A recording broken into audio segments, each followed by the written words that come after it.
除咗依家幫自己幾間門店去提供現有嘅產品之外咧，我哋其實咧仲增加咗手信員啦。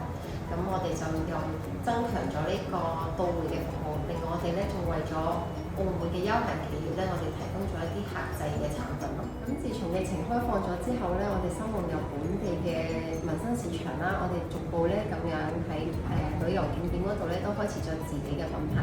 咁咧希望就係民生啦同埋旅遊區咧相互咁樣一齊發展同埋結合。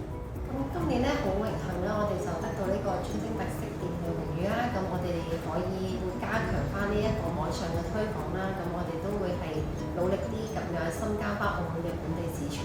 咁希望可以做翻一個澳門嘅本地嘅知名品牌。